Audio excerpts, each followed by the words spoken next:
Hi, Ingrid. Just letting you know, we're starting late because we don't have a quorum yet, but we'll be starting probably in about 10 minutes.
Read it. Good evening, this is the meeting of the Beaufort County Board of Education Academics Committee meeting October 30th, 2024. This past the time is about 5:20. We had no public comment, so we'll go straight into. Okay. We'll go to call to order. And I would you please stand for the pledge of allegiance. Pledge allegiance to the flag of the United States of America and to the republic for which stands one nation under God, indivisible, with liberty and justice for all.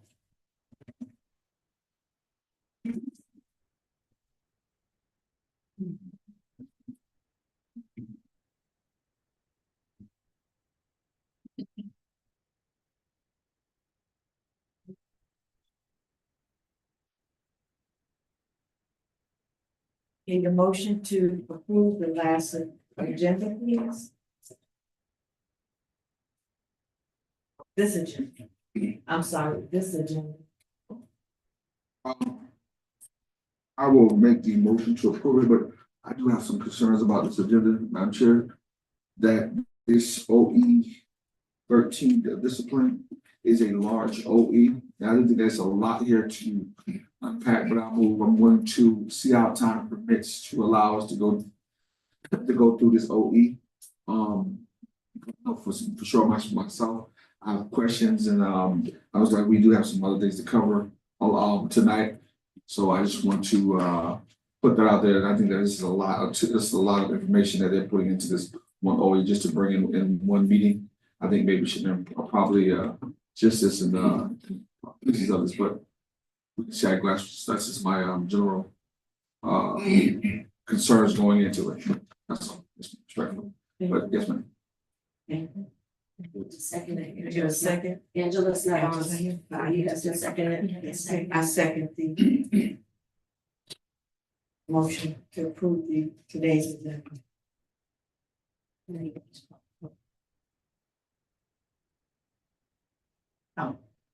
All those in favor say aye. It's fine. Aye. It's been voted and approved.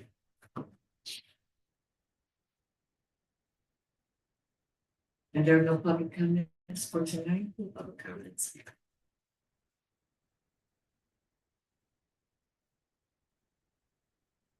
The October 3rd committee minutes. Forgive me, guys, I have vision issues here. I'm just trying to read this plan.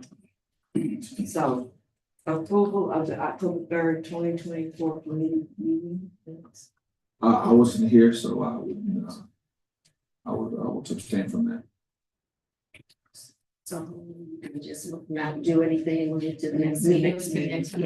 Yes. So we will not do anything with October 3rd minutes for tonight and hold it for next meeting. Thank you. We have OE 13. Yes, ma'am. So this is for this evening for operational expectation 13. We have Dr. White. She is our officer for student services. Joining her this evening as well is Dr. Derek Skaggs. I'd like to turn the floor over to both of them. Yes, ma'am. Good evening. Thank you, Madam Chair. Also joining us is Dr. Lee Line as the Deputy Superintendent overseeing student services. This evening we are going to be talking about OE 13 discipline and highlight some of the things that we've done to address discipline from an intervention and strategies, as well as share some of the data with you all today. This expectation is really about establishing and consistently enforcing discipline policies in order to maintain safe and effective environments for all of our students. And so we'll start a little bit with really highlighting that ongoing commitment that the district has created and maintaining a safe, structured, and supportive learning environment for all students. So last year, just to give you a 2-year comparison where we are with our data, as you can look at our data when we talked about office referrals and students with referrals, I'll turn that over to Dr. Skaggs to talk a little bit about that data and what that means and how we're seeing it. Okay, with office referrals, we did see a slight uptick. As the numbers represent, in 22-23, we were looking at a total of 21,858 office referrals. 23-24, we're looking at a total of 22,742 office referrals. The total number of students with office referrals remained relatively the same, with an uptick of around 180. But some good highlights in that is our suspension numbers did go down, our in-school suspension numbers did go down, which allowed us more time for intervention. Some of the things that are kind of similar here is our days of the week. Wednesdays were our highest number of office referrals, as we know on Wednesdays. It's kind of a hump day where, you know, kids sometimes act out a little bit more because in the middle of the week. Tuesdays being number 2, Thursdays being number 3, nothing's changed there. In our top 3 grades, you know, we see this trend across the United States. 9th grade typically leading the way with referrals. And you also got to consider 9th grade, a lot of times you'll have your students who didn't have the credits to go on to 10th grade or didn't complete an Algebra 1 class or English 1 class, so they get counted as 9th grade again. So keeping that in mind as we look at this. And then, of course, 8th grade and 7th grade, that trend stays pretty much the same year in and year out. So one thing that we did do the past couple of years, we put a lot of focus on our Too Good for Drugs program. We started 2 years ago with that in middle and high school, getting all the behavior specialists trained, really trying to put the focus on being proactive on students who were using vapes or tobacco or some type of drug infraction, and trying to give them some remediation and some skill building. And then we also we realized that just saying just telling kids don't do drugs has kind of didn't have the effect that we were wanting, kind of like with DARE and whatnot. So the good thing of Too Good for Drugs is it does kind of tackle some of those underlying issues that lead kids to doing drugs and teaches them kind of how to cope, for example, how to find other outlets for their stress. And so the Too Good for Drugs program did put a lot of emphasis on that. We have started expanding that this year to our elementary schools. We have back in September, we had all of our elementary BMSs come in and get trained on that so we can be even more proactive with that drug prevention model. Another program that we've been pushing district-wide would be Overcoming Obstacles. That's a program that we used at the alternative school years ago.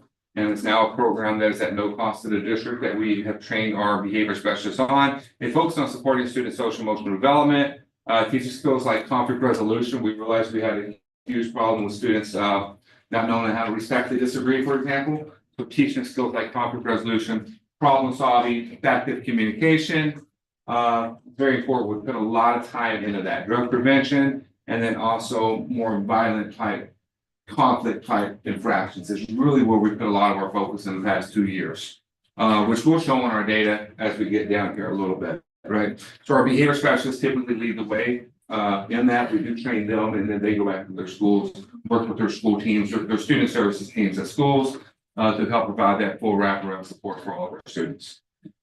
Some of the numbers that you'll see here, discipline hearing data. We did see an uptick. If y'all remember last year, we did approve a new discipline matrix, right? That really went down hard on any type of violent offenses, any type of drug offenses.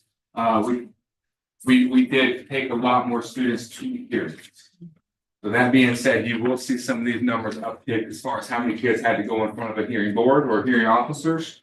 And those numbers are there in front of you. In 2022, we had a total of 236 students, or sorry, not necessarily students, but instances of where students went in front of a hearing officer. Can you refer to what you're actually speaking to? Because right now that's what's in front of us, and I don't believe that's what you're speaking to. So I mean, so is it, you have a PowerPoint presentation, and I'm not following what you say because you. Okay, sorry, we'll back up just a little bit. Okay. We'll back up a little bit. Page, so. I'm not controlling it either. Actions, I think is what it says, isn't this what they're doing? Yeah, we Disciplinary, are on yeah, hearing exactly. data. I'm not sure who's controlling this up through this. I am. Yes. Okay, so we just went through the 2-year comparison of discipline data, just overall numbers. We're gonna get down to more specific practices in just a little bit. We then went through the key program. If you can click one time. And sorry, I'll do better if it's gotten that. We talked about the 2 different drug program, how we started with that 2 years ago in our secondary schools, and then now been expanding that to our elementary schools with our behavior specialists. And if you can click one more time, that just kind of goes more into the 2 different drugs flow chart. Kind of how that's assessed, and if I'm going too fast, I'm sorry. The people who are sitting in here, you have a copy of PowerPoint. Yes. So your PowerPoint is following that. Right. People who are online is in your executive summary, and I will place the executive summary, but you do have the information. And I am sorry, I will slow down just a little bit.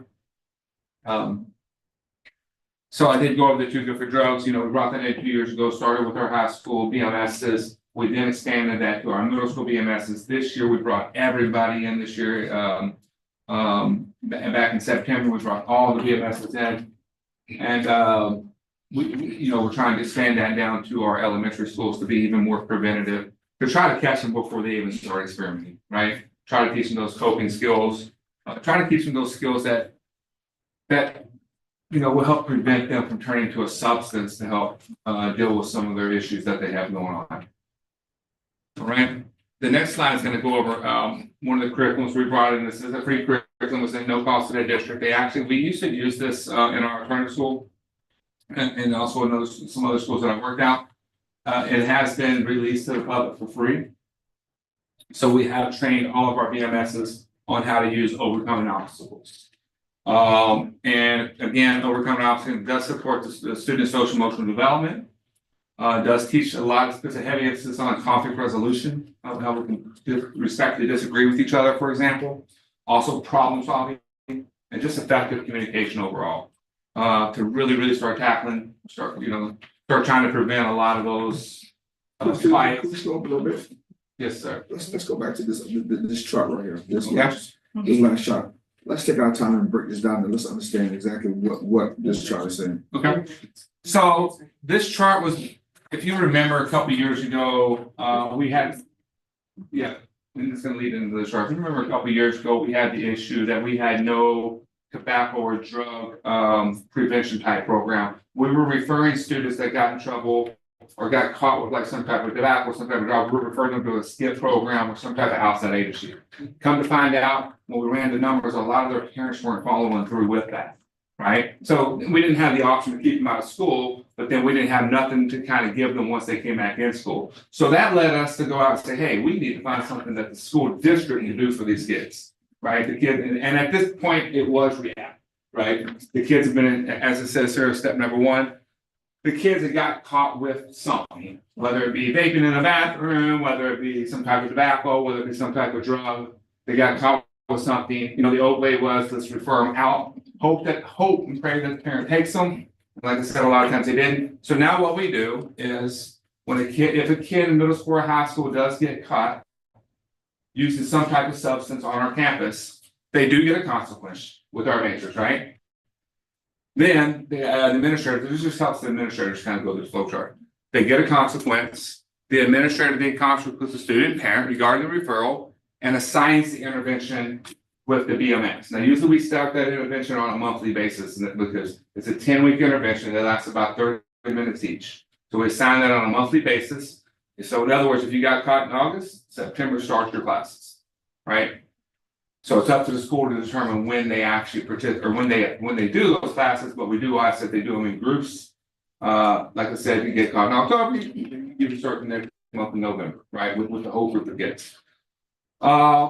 So Scott, you also trained all the principals, correct? the principals have been trained, not necessarily how to run the program, but exactly what the program is. Right. And this is the flow chart that they were trained on. Yes, ma'am, thank you for bringing that in. This flow chart was for the principals and the assistant principals that handle this, but sorry, I should have And mentioned that. some of the we talked about a lot of the evidence, some of the other materials in the PowerPoint presentations that were attached, as evidence show you some of that training and what that training look like for not only principals, but some of the APs as well. And some So of the examples. anything we do with the interventions here, we go to the principals first, the APs, and then the folks in the schools to make sure that we all have that continuity. And we are having that common practice and a common understanding of what those interventions look like within the classroom. So this was one of those that we put in place and continue to do training Yeah. with the behavior management specialists like he says too. Thank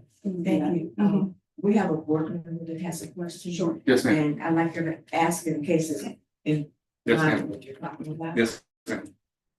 Ms. Boatright? Thank you. Sorry. And it is, I appreciate that it's just hard to keep up because there's like 7 different documents and there's different pages out of this in the PowerPoint. So I apologize. I'm kind of flipping around. One of my questions going back even further to looking at the data, because I just immediately look at the data and start looking at, what's the trend, right? And tell me what you think about this, because from what I can see is we actually see a tick up in calls to parents and student conferences. We see a tick down in in-school suspension and out-of-school suspension. Then we see, if you go to the executive summary and not the PowerPoint, we actually see a pretty substantial increase in alternative placements. I don't know what return to school is. We've doubled the number of expulsions. It just seems to be kind of all over the place. So as we're looking from my point of view as to how discipline is trending, what are you guys taking away from that as far as the trend? So may I build on a comment you Yeah. just put out? So part of the shift is with last year, there was a district-wide initiative of actually, and I'll say it was more at the secondary, of coming down harder on the discipline matrix for consistency of practice. Dr. Skaggs was preluding that, but I just wanted to set everyone to hear that that had a significant impact on the amount of students' eligibility of going into alternative ed hearings. I want to be clear with that. I'll let you continue with that, Dr. Skaggs. Yeah, that is correct. When you see return to school, that means that the student went to a hearing, but the hearing actually returned the student back to school. The discipline matrix, we redid all the discipline matrices last year, everything from pre-K to second, 3 to 5, middle school and high school, all the matrices had separate committees representative of their makeup, whether it be school admin, teachers, district officials, and we redid all the discipline matrices with the emphasis, especially in secondary, cracking down harder on drug type use, drug and tobacco use, and then also any type of violent offenses, fights, assaults, things like that were more of an automatic go to a hearing, right? So the matrices from the year prior to that, 22-23, were totally different. And in other words, when this infraction happens, this is what the administrators do to try to first off get our consistency of practices across the board consistent, and then second off, kind of draw our line on what we weren't going to tolerate in our schools, especially when it comes to drugs and violence.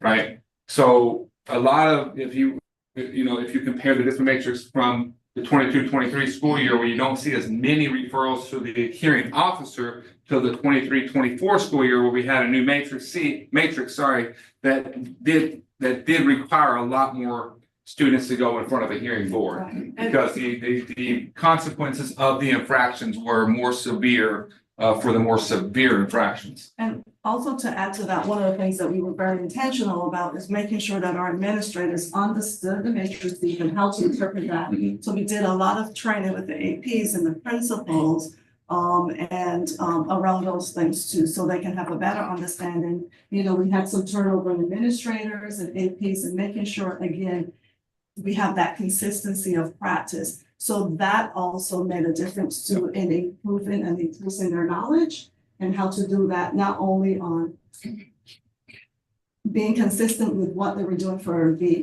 consequences, but as you get down, you'll see a little bit later with the major infractions too, also putting these interventions in place and these strategies also assisted with those major disruptions going down and kids staying in the classroom longer, because it's important that they are in school learning.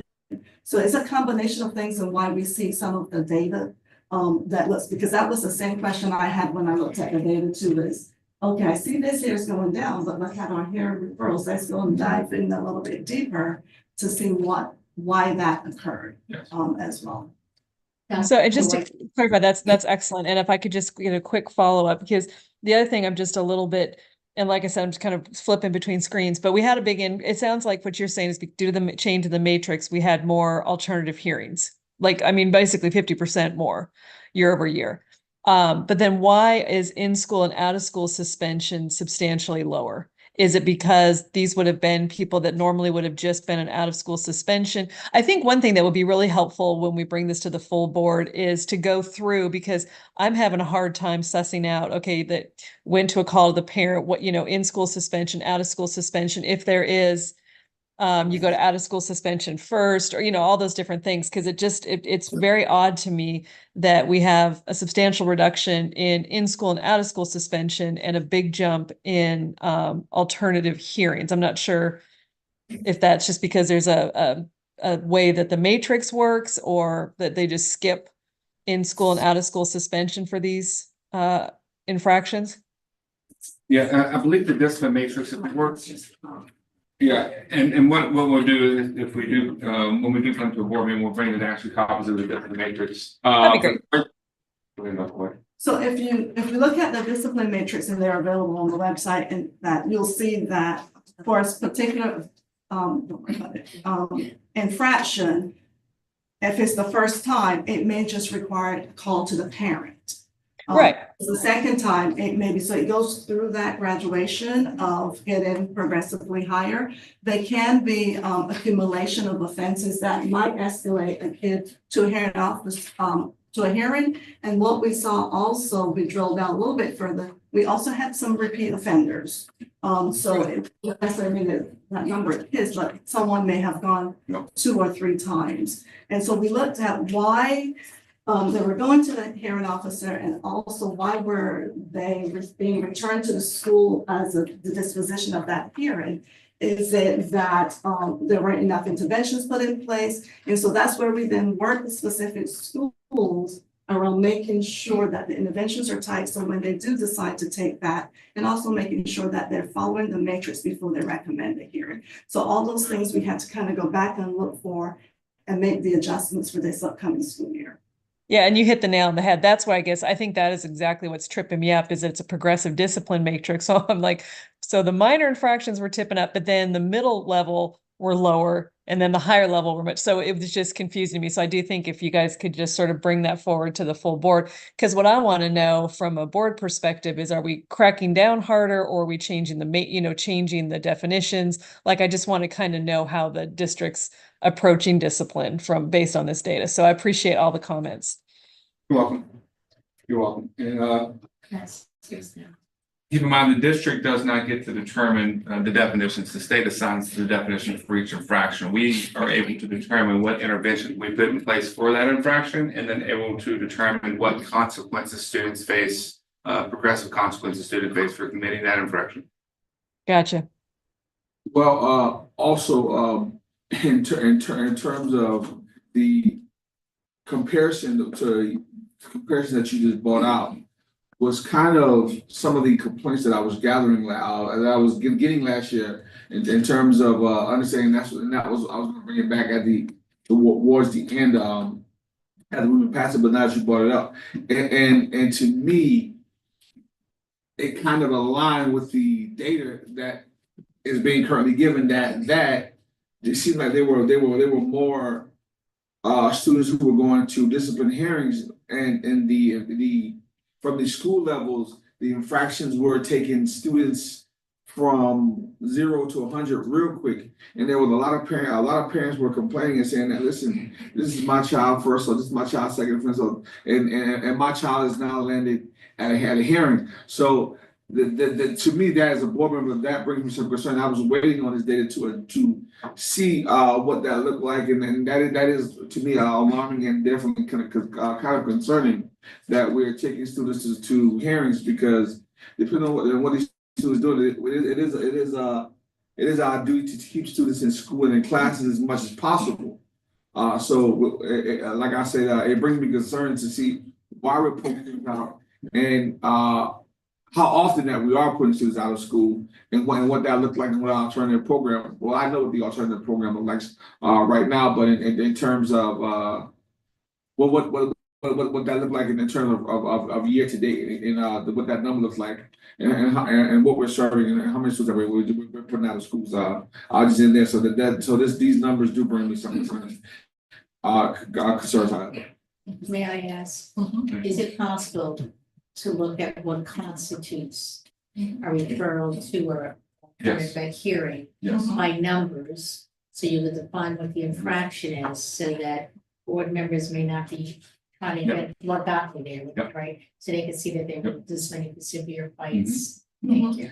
And that is a great point. We do have those numbers broken down on that. Thank you. To get to a hearing though, it's gonna take some type of safety type violation.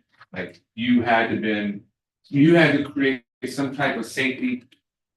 Either some type of drug, which is in my opinion, a safety concern, or some type of violent offense, big fight, assault, serious threat, something like that. Though if we go through our different matrix, you'll see those are the things that end up at hearing pretty quick. And those are the things that we decided as a committee that we were gonna start taking serious, but also not just take serious and send you to a hearing and send you and get rid of you, but also why we brought in the program we brought in to try to teach kids skills so they can be reintegrated back into schools and not have the same issues. So instead of just a kid getting in major fights, major safety type issues, and us just putting them back in the classroom, we did set up intervention for those kids, even if they were at the alternative school per se. Whether that be counseling, whether that be Too Good for Drugs, whether that be any of the program overcoming obstacles, we try to teach them the skills they needed so they could reintegrate back in schools safely.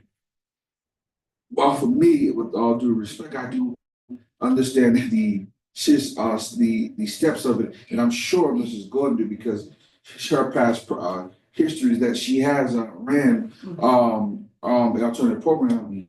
So I will say that I am knowledge of it, but it seemed as though, and with the numbers in there, there were schools that were, well, there were people that who had been given, saying, look, this kid has been bad, and what the community was saying was that these kids have been labeled, and when anyone within this group gets a referral, is going straight to alternative and saying that they're jumping the matrix. So the question is, how consistent are we actually being with the matrix, and how are we being consistent and fair across the board?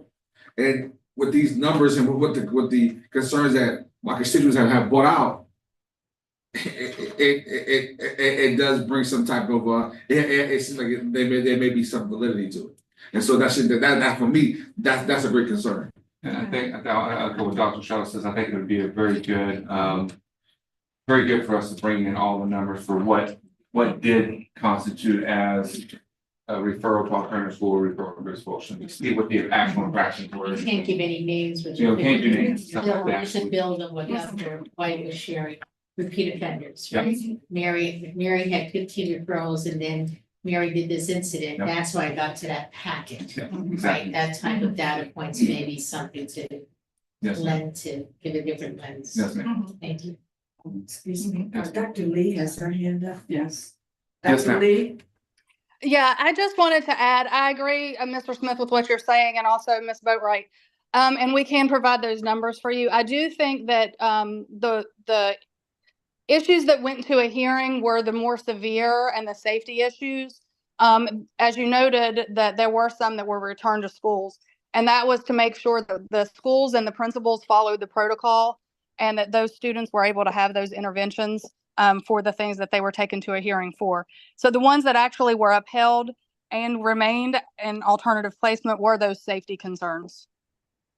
So I think that's where you might have seen a decrease in some of the in-school suspensions, and the out of school suspensions, because I think we did decrease some of those smaller incidents. Well, I won't say smaller, but like the fights, but those severe fights that involved multiple students that became a disruption to the school and that were a safety concern. And then those drug issues were the reasons that we had those upticks in the students that went to alternative placement.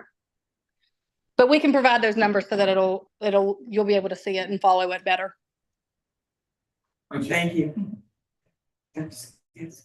Okay. I think we're at discipline hearing data. Past that, we'll just kind of cover some of that, and Mr. Smith will get some more of those numbers for you. SS40 was a new regulation that we actually put in place last year, and then of course we've been training on it this year as well. Also, the expulsions. Am I too much?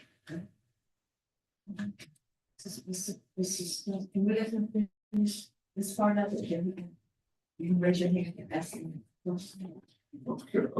Well, I think he would pay with passes, so that's yeah. Okay, we'll go back to discipline hearing data.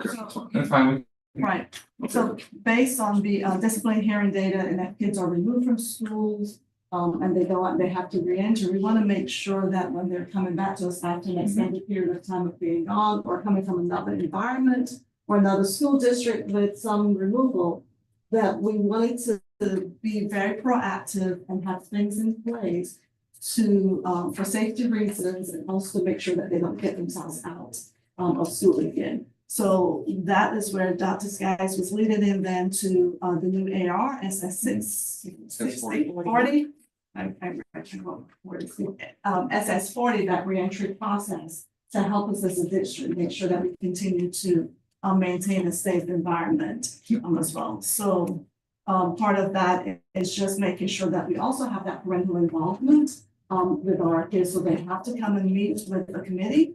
Those individualized reentry plans are made. So kind of thinking the building has an individual education plan. We're doing the same thing for those kids who may be next only gone for 365 days, or we had one that may be coming in from another school and probably they have to come and meet with the reentry team, and those things are put in place. But the other thing that came out of that as we started using this process is the communication between schools and families that got a little bit stronger. I know Dr. Sky still get some families calling to check in or helping for guidance because of that relationship with the committee when they were first coming back, because that's a tough time for parents, right?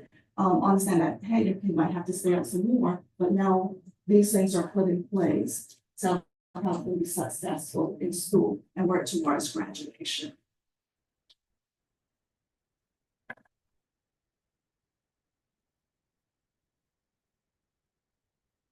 So you've heard us talk before, and especially last year, we talked a lot about multi-tiered systems of support and MTSS. And all of these two different drugs and all of that really goes into that tiered support with behavior and academics and making sure that we are managing that. But it's really about intervening early. As schools are looking at their data and working with student services department around analyzing their data, what plans can they develop to make sure that kids can remain in school as well? So it's really allowing for a reduction in high risk behaviors and such as fights and so forth. With that though, there are some expectations that principals and schools have to public in advance. And one of that we will say, I know Ms. Mackenzie and Dr. Sky did a lot of training last year with schools around what we call MTSS ties and those expectations both for the academic side and the behavior side. And we'll talk a little bit about the behavior side. It really is emphasizing with multi-tier systems of supports that teaching clear behavior expectations. We do that with math problems, right? We do that with English language arts, but somehow we forgot we have to teach behavior to some kids, those expectations, and then implement those tiered interventions, because a student who's re-entering after being out of school for a while is going to need a certain level of support, a higher level probably, than a kid who may have just been removed to into school suspension twice. But the expectation is that those plans are developed, monitored, and adjusted for each kid as we need it. Again, it's focusing on that early intervention and reinforcing the expected behaviors, which over time will reduce those serious misconduct incidents while supporting and correcting that opportunity. So towards the end, before we finish tonight, you'll see where some of those serious offenses really incidents decrease. And we can attribute that to some of the interventions and programs, just a few that we talked about tonight as well. Yeah, also on that, can you tell us what MTSS, what does that stand for? Because people who tune in may not know what MTSS stands for. Right, multi-tiered systems of support. So really what MTSS is, you've heard of response to intervention, right? We typically focus on academics only, like RTI. MTSS is like in South Carolina, it's like an umbrella of what the whole child needs. So it's not just academic intervention, but we now realize there are social components, there are behavioral components that or deficits that the kid may need to be academically successful. So there are a lot of behavioral characteristics that we can work on: conflict resolution, self-regulation, that actually help you with your academics as well, So it's just that whole child intervention. It's that looking at the whole picture instead of just your reading and your math. We want to see, is there anything else that might be impacting your success as a human being, or your success in academics? So it's looking at that whole child, multi-tiered systems of support. Every student is tier 1. In other words, every student that goes to a regular classroom has the same expectations, but certain students are going to need a little more help in reading, a little more help in math. Certain students are going to need a little more help in maybe self-regulation, respectfully disagreeing, and a little bit of numbers and operations in there as well, right? It's just looking at the whole child and giving that whole child what they need intervention-wise. And there are different tiers to that. Can you explain Ask permissions, I can recognize you. I forgot your name. Is that the course that you want to run the meeting? That's how I run. Okay, yeah. That way, because we have things to answer here and we need to move forward, we just need to be able to recognize you. No problem.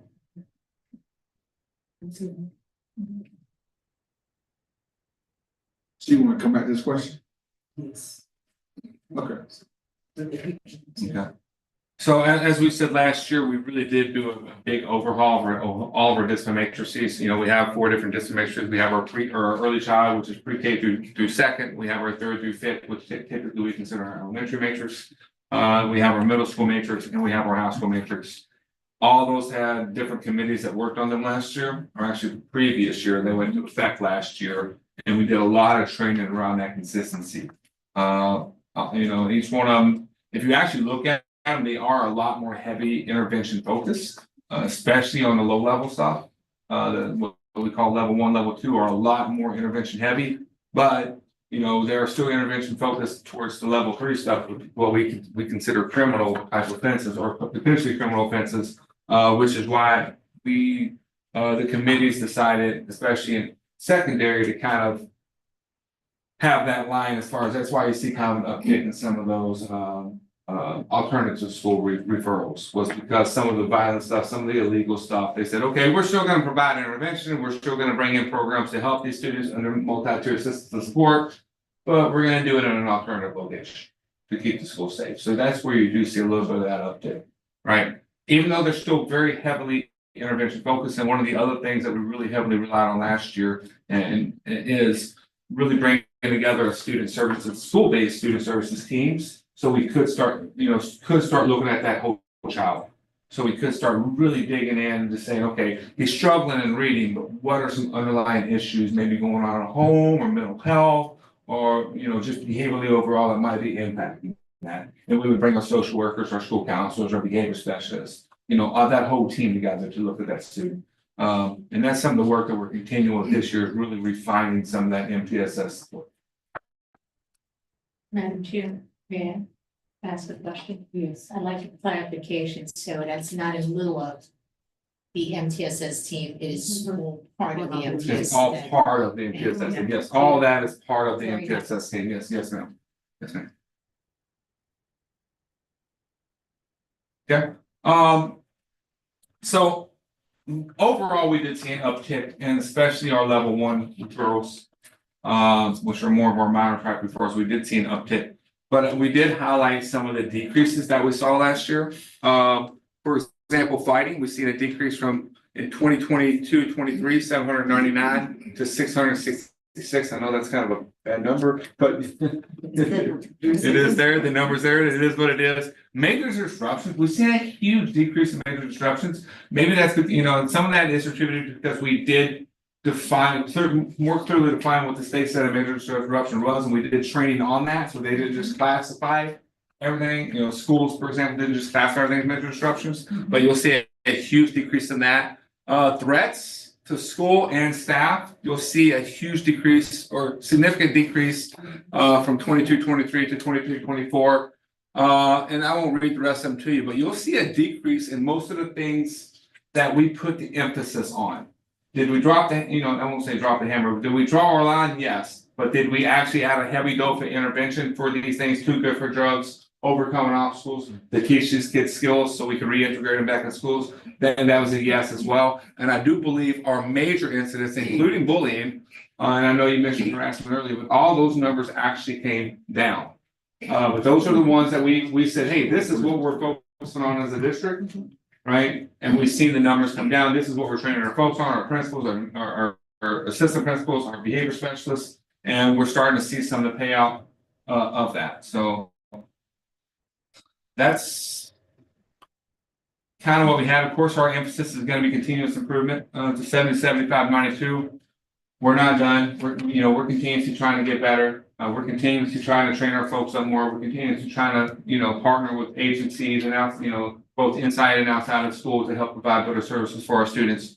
We want our students in school. We know if they're not in school, they don't learn, right? And we also realize though, and that's what MTSS is all about, that if we don't take care of the whole child, they can't be successful in any academics, they can't be successful in any test, and they can't graduate. So that's why we've really tried to switch our focus to safety. Not switch up our, really emphasize safety, teaching skills that we expect kids to have. And if they don't have them, we teach them, whether that be academic or whether that be behaviorally, and really trying to set the whole child up for success. Oh, we got hands up. Dr. Lee? Yeah, can you go back to the slide that had the last year's infractions to this year's? I think it was like 2 slides ago. Yeah. So I do want to recognize, I want to note that we did go down, as we were discussing before, some of those infractions that led to alternative ed. If you look, the majority of those infractions did go down. So I want to recognize that. I think we did a really good job. Our principals and our APs did a really good job of working with our students and providing those interventions in the school. I think that our work with our principals and assistant principals and our BMSs and counselors of being consistent across the board may be attributed to why we saw that increase with alternative ed, is because some of the issues that maybe before we were inconsistent about, we did a better job of following the matrix. So I just wanted to note that, because I do think it's important to recognize that those major violent and drug offenses did go down. Thank you. Yes, at this time, I have a concerning these numbers of bullying. There's no way these numbers can be accurate.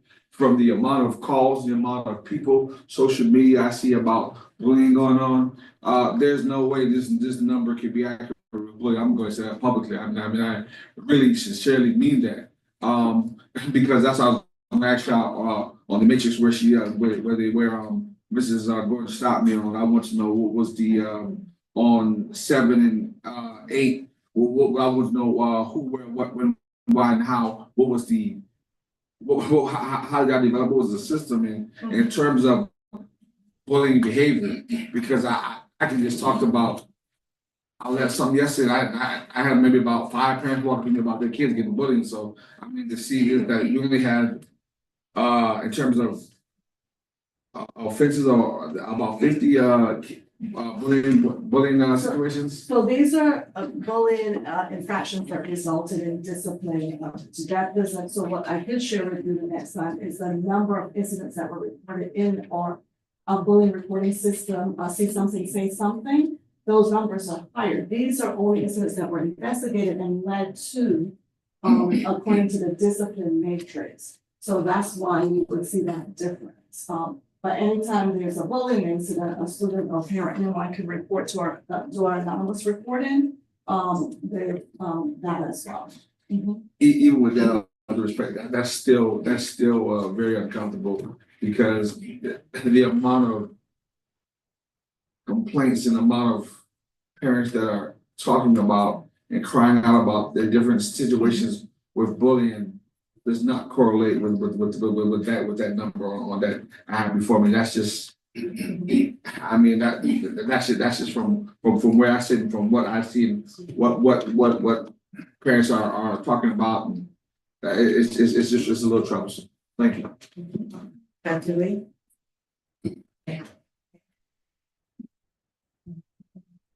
Dr. Lee? Sorry, I'm losing connection. I was gonna say, Mr. Smith, I agree that there are people that we do get a lot of issues with parents saying that there's issues with bullying. And when our principals or our administrators investigate, sometimes those don't turn out to be actual bullying, but just regular incidents that they handle in a different manner. And that those bullying incidents that are noted here, and I recognize what you're saying, those bullying incidents that are noted here are the ones that actually ended up being investigated and considered as bullying. And I think the administrators deal with some of those other infractions and those other complaints in a different manner, but it is something that we can look at. Thank you. Dr. Stearns? Thank you, Madam Chair. And isn't there also legislation with regard to the definition of bullying? And it has to meet the exact criteria. Then decide to be in a pattern of behavior. Yes, ma'am. So I think maybe bringing that information as well to understand the difference of an incident as to the language and its definition of bullying. Yes, ma'am. Yes, ma'am. Because there's also other points that happens with students, let's say, classified as bullying. And we see that quite often. Yeah. What a parent or a student defines bullying as may not be the state definition of bullying, or it may have went back and forth, or may, there's a lot of different variables that go into that. But what we're reporting on is the actual number of referrals that principals or assistant principals process in our data system and wrote up as bullying and assign a consequence for bullying is what the numbers show. And that met the definition according to what the state is. We gotta look forward to seeing that, so that we can educate our parents on what that actually looks like and what the state Yes, sir. refers it to. Yes, sir. Thank you. I believe that's all we have for you all. We appreciate your time. I'm sorry, here they would need, if they met the language requirement on the OE. And the OE specifies to maintain a safe and effective environment. And they, so that would be the really long to take this to the presentation that comes from community. Well, it's stating that under this OE falls basically say that we have now consistently enforced discipline policies to maintain a safe and effective environments. So they put in place interventions. Showing increase in situations in schools or people. So, but in order for the board, it has to be a motion from academic committee to take this to be recommended. Now, from the Mr. Smith. And it's what pleases the board members. Mr. Campbell, do you have any questions? No, I don't have any questions. I just have comments. Many of this report does not talk about, I would say, last week bullying. This report written up to date, right? This is up to date, last date.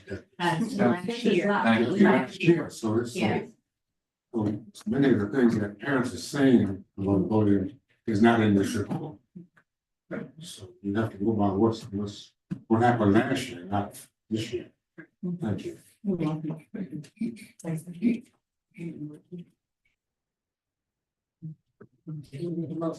To Is this a part of the budget report as well? We talked about, well, it's just some of the training.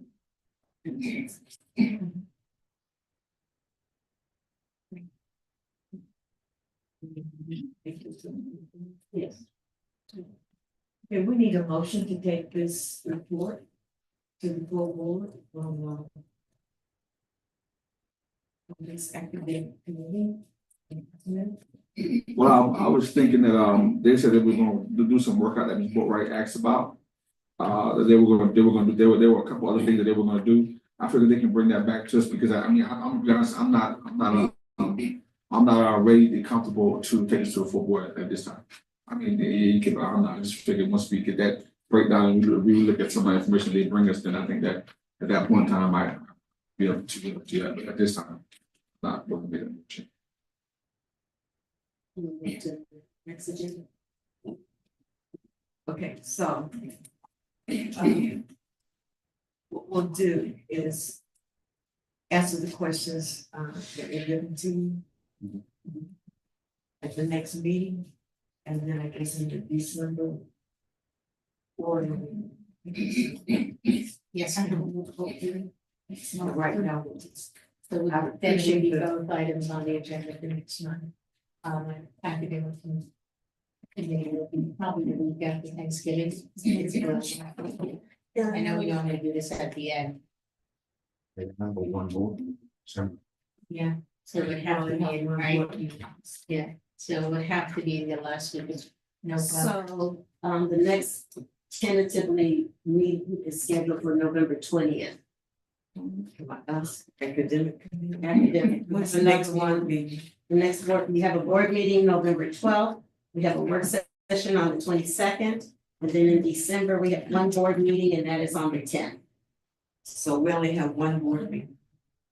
Not November, that's November 4th, Right, so our, Yeah, but we meet after. but you meet after that, you meet on the 20th. yeah, at 5 o'clock.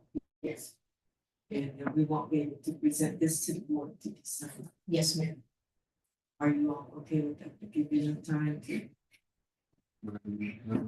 You will have two OEs on the agenda for November 20th for academic committee.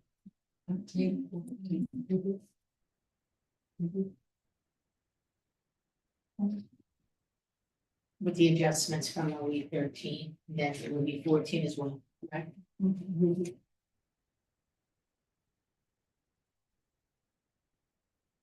Hoping that we'll be able to take this to the board. And then that would be December 10th. Yes, ma'am. Correct, thank you. I apologize for doing calendar. No, December 10th, you're fine. It's fine, I got it.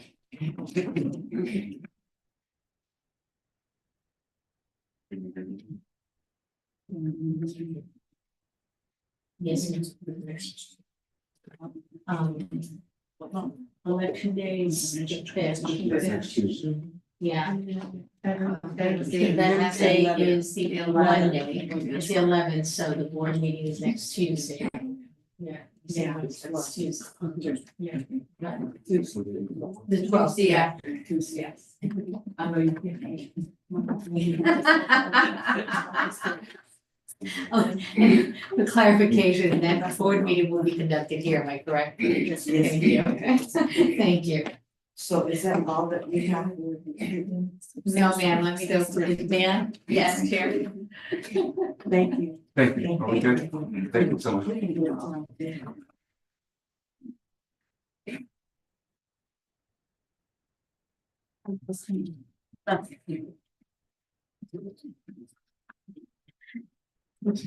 Madam Chair. Okay, we have the local board approval of what's happening. Yes, and program review. So, Madam Chairman, Ms. Gordon, this evening I'm gonna have Mrs. Gilbert go first. She's gonna bring forward to you a career technical education to you and our board members, local board approved course for review and consideration for your approval. I will share that there's a lot of great information coming forward from these LBAs and FBs and saying plural, because Mrs. McKinnon will bring forward a few things as well. Mrs. Gilbert, I do apologize. Mrs. Cushberry, may you pull up the executive summary and say, career technical? Workforce development. Yes, ma'am, yes, thank you. Okay, very good. It's in your packet, Mr. Campbell. I think it's, It's not the first one, what you call it, it's probably second, because again, it was probably the last, LBA. yes. So we overloaded you with them today. This is Cushionberry. It should be the last one, or second to the last. All right. Mr. Campbell? I have my own, you can have mine, sir. so, good evening, board members. It's so nice to see everyone and, it's been a little bit since I've been here, so, tonight, again, I appreciate my colleague, Mrs. McKenzie, and her work with local board approved course requests. I bring forward to you all tonight 2 requests that are career and technical education related. The titles for them are the CTE Workforce Development LBA for Healthcare, and then a second one is the CTE Workforce Development Local Board Approved for Trades and Industrial. I'm really excited about this because, as you know, the board, the community, our leadership have been very supportive of providing options for our kids. And so we're on solid footing right now with the referendum passing and the modernization that we're going to be doing with a lot of our career and tech ed programs. We're up to 32 pathways where students are able to have multiple options across our high schools as well as our career center. So we wanted to take it one step further with some extension work along the idea of workforce development with around a business model. Those of you who have been in business, you know that sometimes you need that targeted approach. It's a short-term commitment, but it has a long-term return on investment. We have some students that are smart. They know though that they're not going to go to a 4-year university when they graduate. And so they may be already working a part-time job, but we want to be able to capture them because they may not, by the time they're a senior, a traditional model doesn't always fit them. They're ready their senior year to go out to the workforce. What we want to do is to help make sure that the work that they're moving into is going to be viable, because they're going to be able to support themselves and a family. It's high wage, high demand. So in looking outside the box, I'm excited to bring to you these 2 local board courses because it'll allow for a little bit of flexibility for this group of students. It will have 3 components to it so that we're consistent across all of our 6 high schools as well as ACE if they choose to want to try these, if you deem these to move on to the board.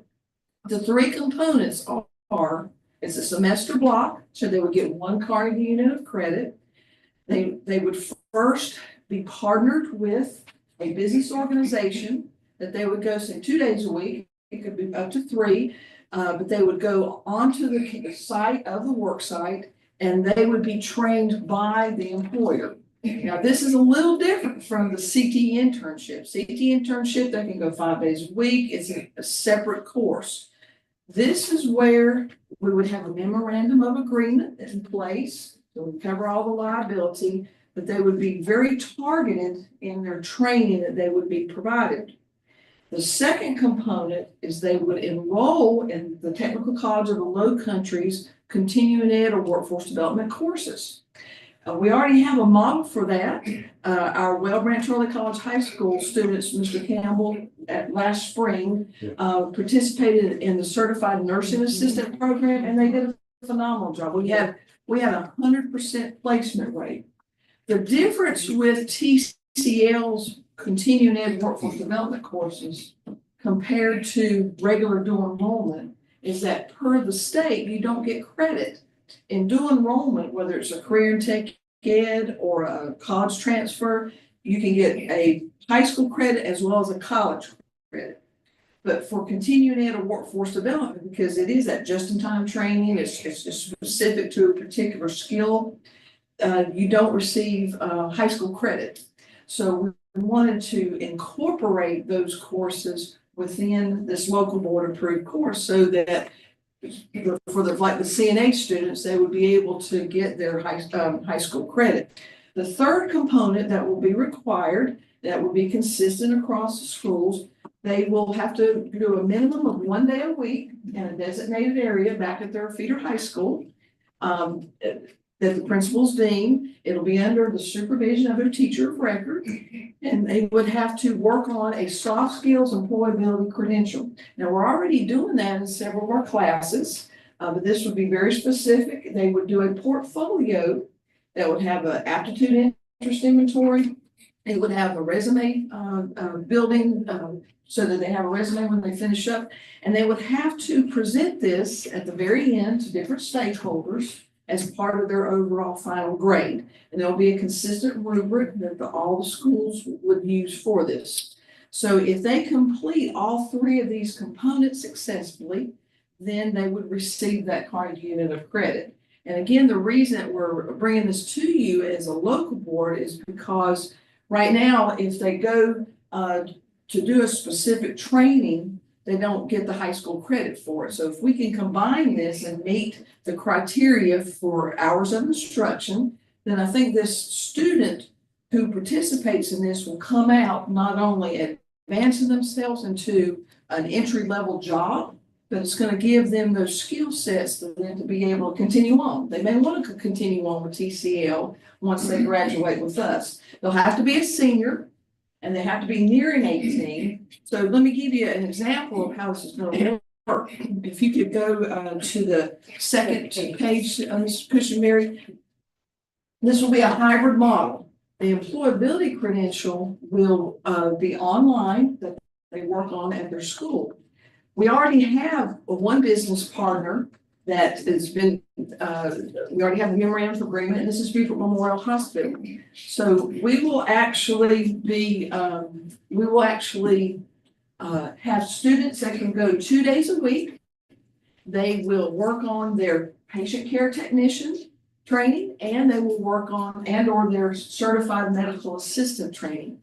The Beaufort Memorial Hospital staff will provide that training. Then they will work with some very sophisticated mannequin simulations that they have within their training center at Beaufort Memorial Hospital. They'll then go to do clinical rotations in the hospital, and then their culminating thing is they will sit for the state exam for a PCT or a CMA. So that would be their work-based training component. Then they'll have the opportunity then to go over to TCL to select from one of their courses there. We have medical terminology, we have the certified nursing assistant, we have the medical office. So there will be a list of courses that they'll be able to take that they normally wouldn't be able to during regular dual enrollment. The beauty of it is they can also take a dual enrollment if they want to. And then, as I said, that third component, they'll be working on that employability skills credential, and they'll get a certificate at the end of that, and it counts toward college and career readiness because it's a state approved credential. All these courses I'm sharing with you are aligned to our health sciences state standards. The second one I'm excited about as well, this is for our trades and industrial. Right now, Technical College of the Lowcountry's welding program is under continuing ed, workforce development. So if we have some students, say at Well Branch or at Bluffton High or Hilton Head, and they do not have the welding program that we have at ACE, Battery Creek, and at May Railroad, this will be in a way an opportunity for them to go through dual enroll through continuing ed to be able to take that course and work through the skills and then sit for the same certification that our students are doing at the other schools.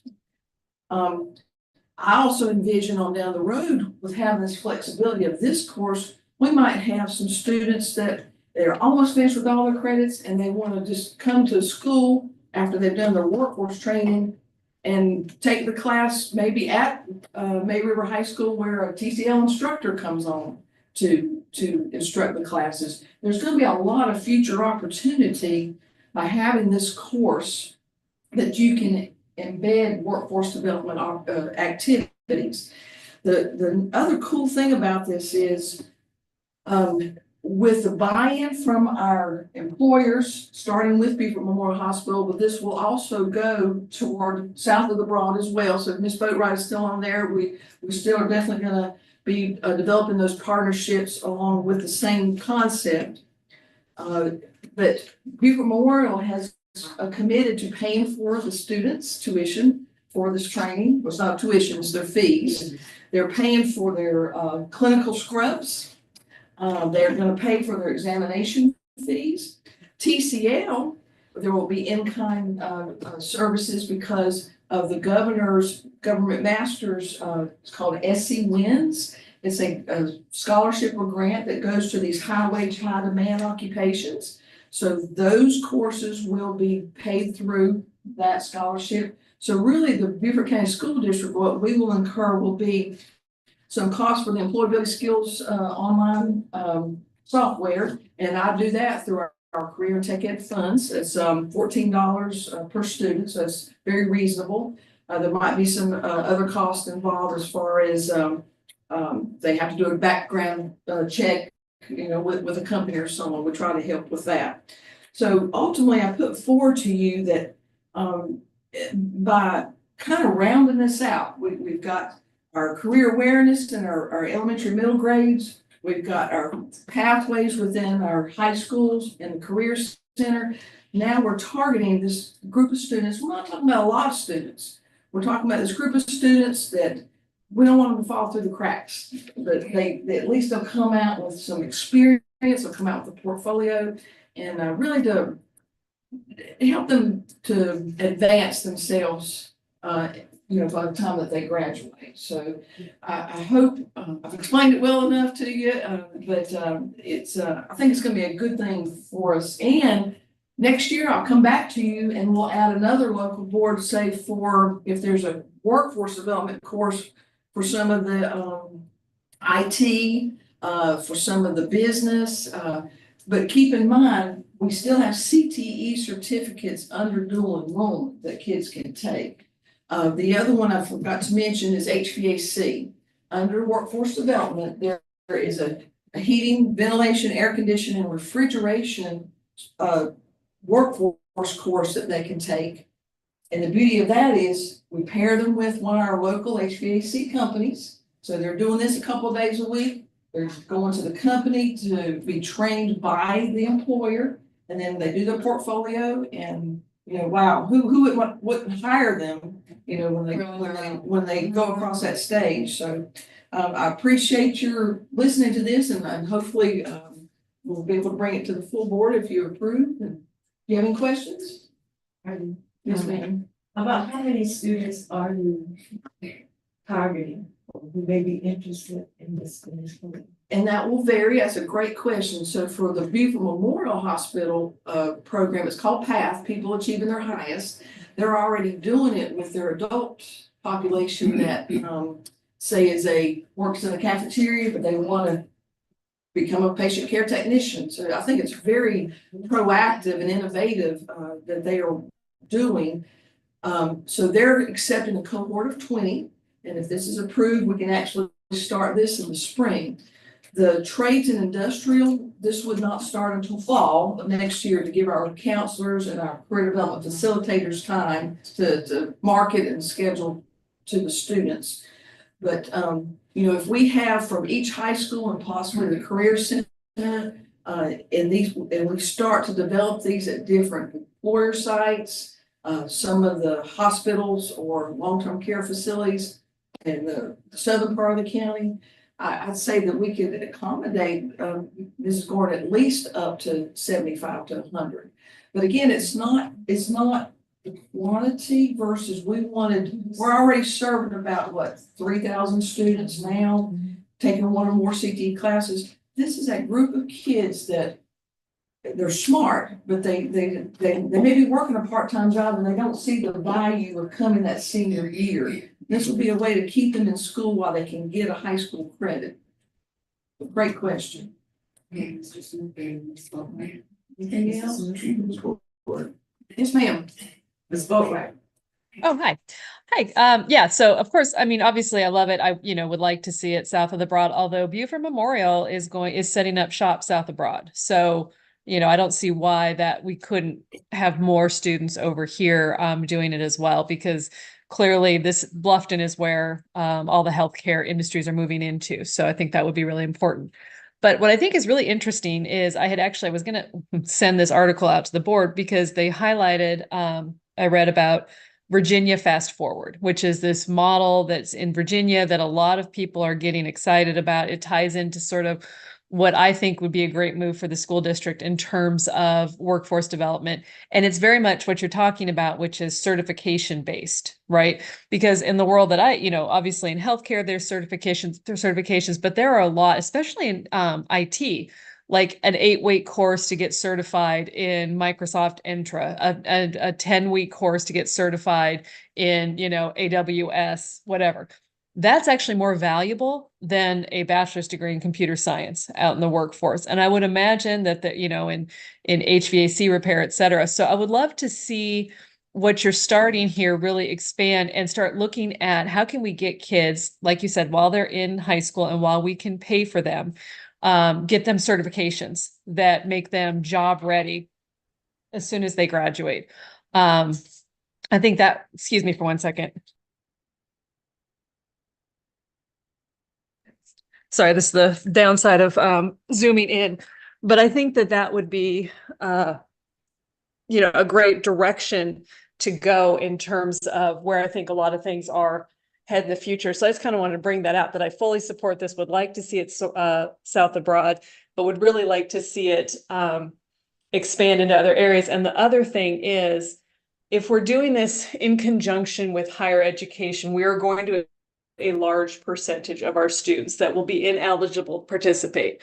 So it'd be great in some programs if we relied on a business program, or like we use CBT nuggets for our own internal IT certification. So our employees have access to a lot of ongoing education and certifications.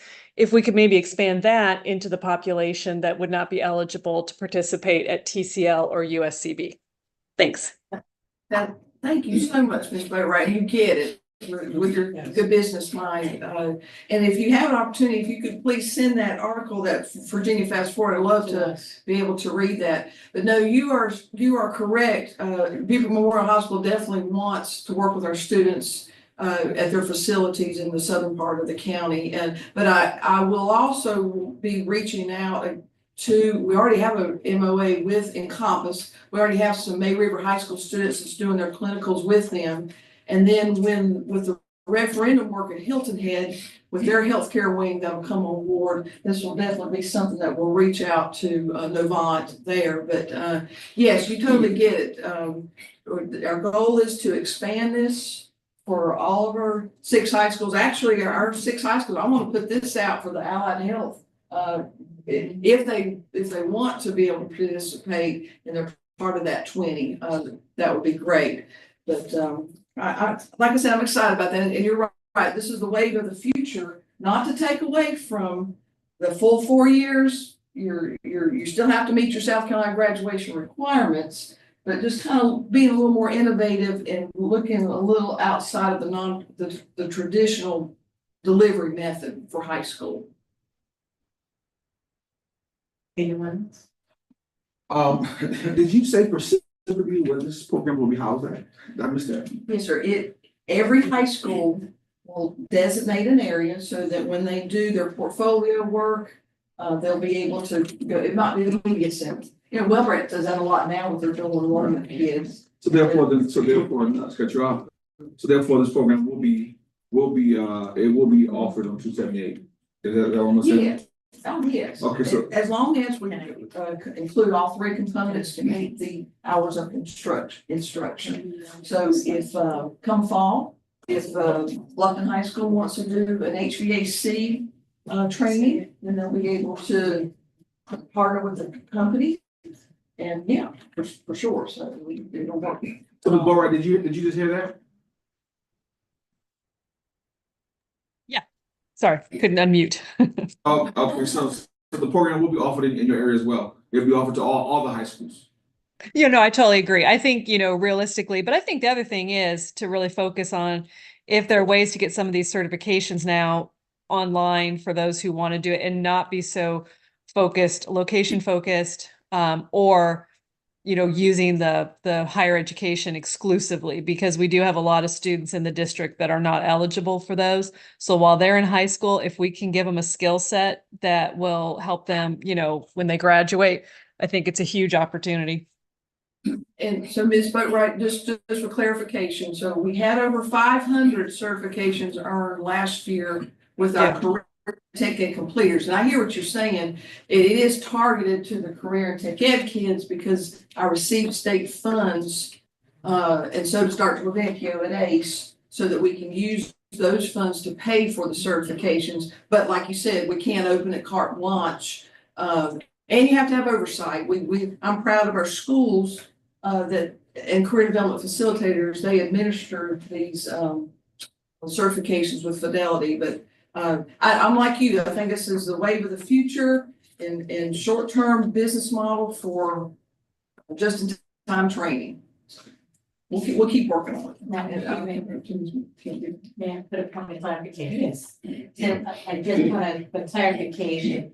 So students who are non-residents still have the opportunity to obtain coursework at TCL and USCB, but we pay non-residents dual enrollment course, which is a little higher than a resident.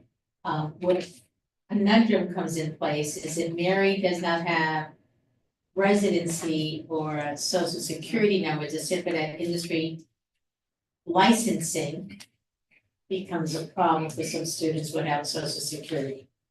So we're still able to get our students into CTE dual enrollment type classes or even partnering with industry businesses for certification purpose. It's the state licensing that is out of our hands at this time and place.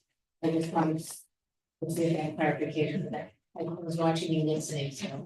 Well, let me just say one other thing too, along these lines, and this is where I think this is going to accelerate really fast, because what I'm seeing in a lot of industries, and actually it's kind of funny, I was talking to a friend who's now in research at Google and doing some really cool stuff, and I said, yeah, you know, with a PhD in applied math, and he goes, my PhD in applied math is useless. He goes, I shouldn't have gotten it. He would have done better because AI is doing. So he said basically the only job he can get with a PhD in applied math is a professor job. And so I think it's happening really, really fast in the business community. And what I'm saying, and what I think first of all, I want to say you guys are doing phenomenal, and you have my full support, and I'm cheerleading and excited about it. But I'm also saying, like, how far can we push it? Because there are so many like 8-week programs. They can be done under supervision. You know, my kid, who is probably going to go to a 4-year university, but he's got a study hall because he's going to graduate with like 8 extra credits, right? A lot of kids are in that position, or if they're doing dual enrollment, they're only taking 3 classes. And so a lot of times they have a gap. We're seeing kids at Hilton Head Prep do on-the-job apprenticeships. We're getting requests where I am, where they have a block of time and they have a program now that matches them up with a business. And I think that's a great program too. But he could be, and I hate to keep using my kid as an example, this isn't just for CTE. He could be getting a certification in something that will help him in college or could help him in his career, or, you know, doing that sort of thing. So I just think that this is an area that is really going to accelerate. And I think we can even either using local board courses or starting to rethink how we think about a traditional 5-day, you know, school week. I think there's a lot of opportunities to maximize workforce development. And thank you, Ms. Boatright, that'll be good food for thought. The planning processes that went into this, just, and I'm open for further discussion, as we move forward. We have to have time and effort to make sure that, the businesses are monitored, and as I said, this is not a internship per se. This is where we have a memorandum of agreement, so there'll be boots on the ground that, i.e. our career development facilitators, will be monitoring this. So I just want to keep it manageable, and I want to stay true, this initial push out to those kids who don't always have a voice, who fall within the cracks sometimes without that support, to be able to have an extra wing, if they will, saying, hey, this is an avenue that maybe you didn't think about. But I agree with you, Ms. Boatright. If we get more people and manpower to cover other content areas, Dr. Strata, she's looking at me, then I'm by all means, we'll make it happen.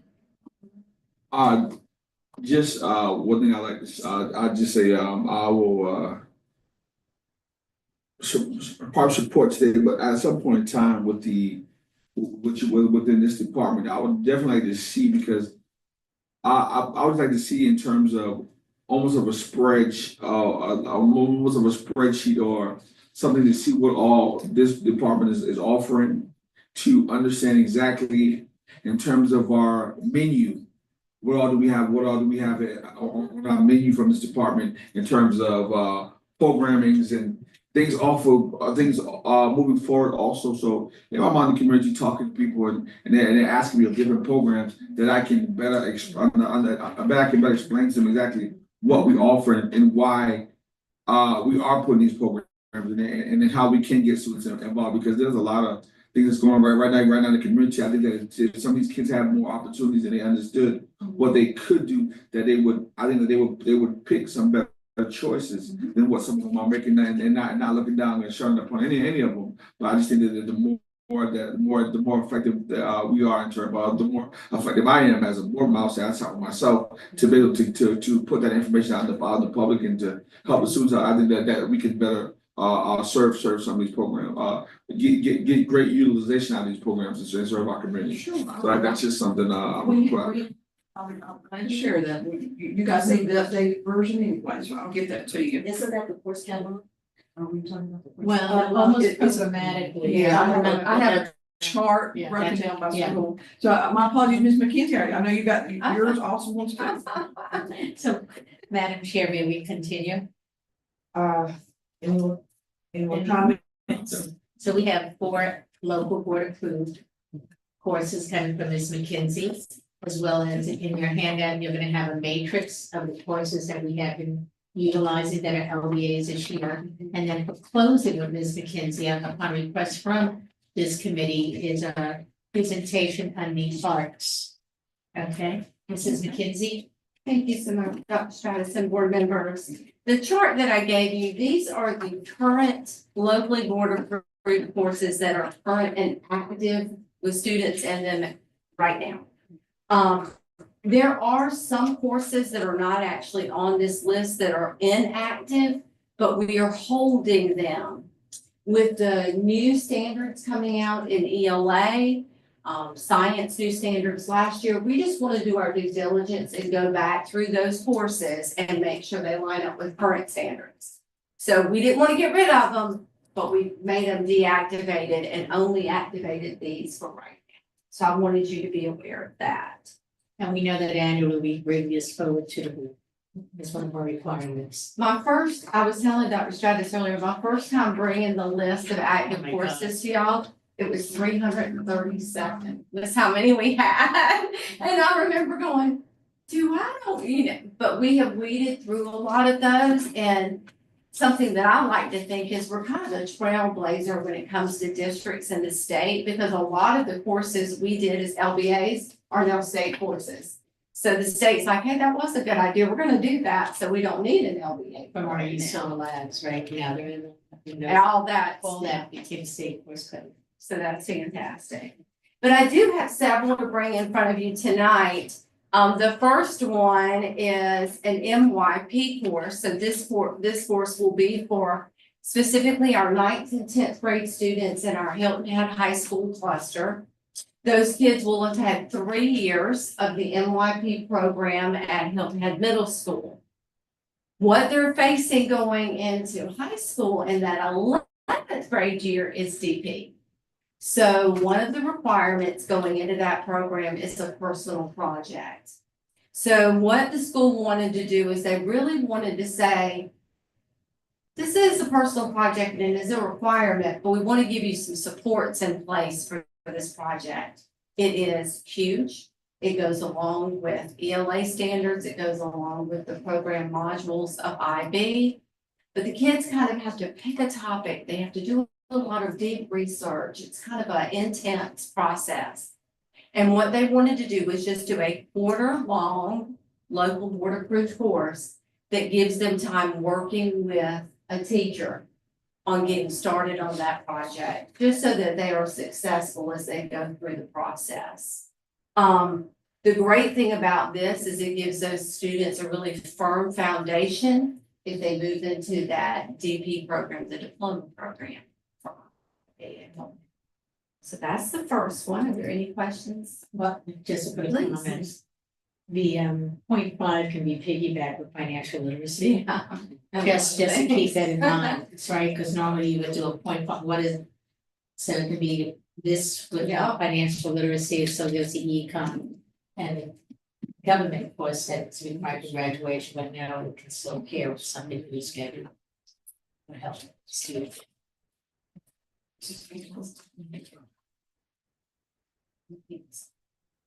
And so the next one is a student government course. I'm really excited about this one, especially with the programs that we are trying to provide those opportunities to our kids. We have debate, which is phenomenal.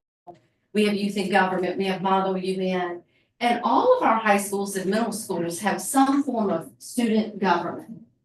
But what we've noticed is these kids get into student government, it becomes about planning the 8th grade dance or planning fun day.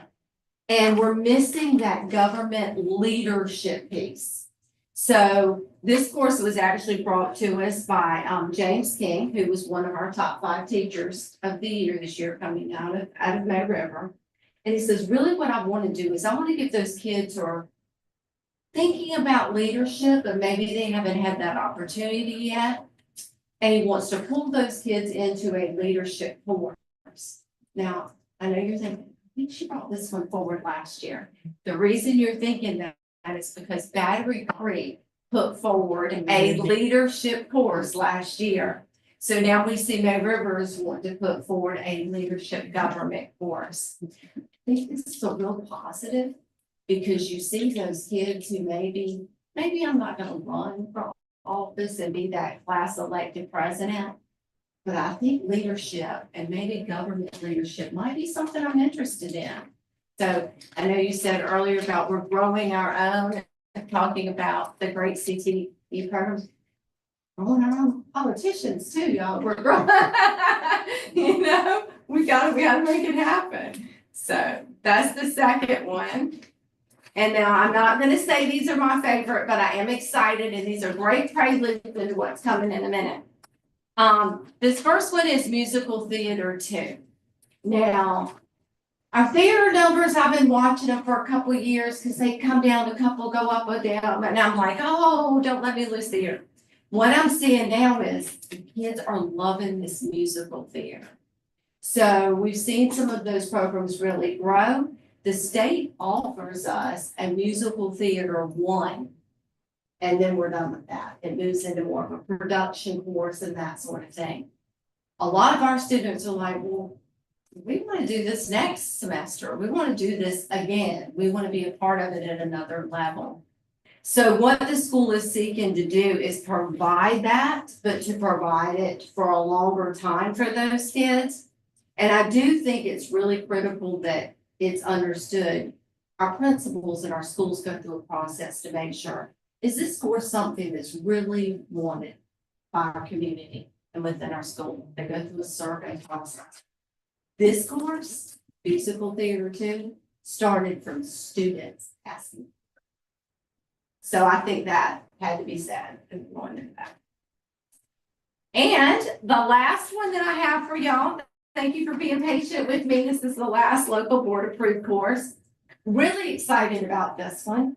As you know, dance is something we've really put our heart into as a district. We really didn't have a whole lot going on a couple of years ago. Well, we do now.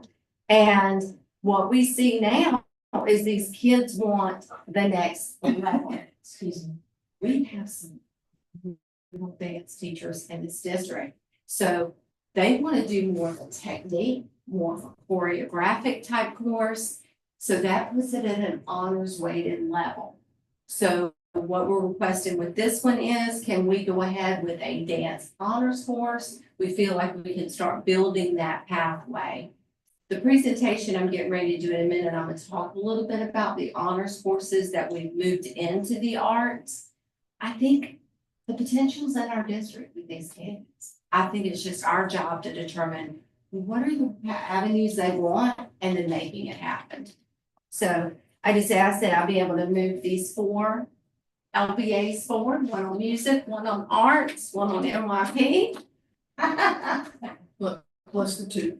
Plus the 2 for CTE. So Madam Chair, also to recognize that the one on theater, is a teacher from May River. Yes, ma'am. Mr. Snyder, he just did a production on West Side Story. Yeah. Yes, the students worked all summer long, they had a full production, and they actually cast a female Spanish speaker as Maria in the school. So, and the one for dance is actually at Compton Head Island High School. Yes, it is. I apologize. Phenomenal teacher there as well. So with the consideration of board members, if we could have a motion for the LBAs. And I would say, we also have to have the motion to keep the LBA existing course list active. So can we keep those active and can we take the others forward? All right, so it's a two separate motions. I do apologize, Mrs. Cushenberry, recognizing that the existing LBA list would have them in order to stay on.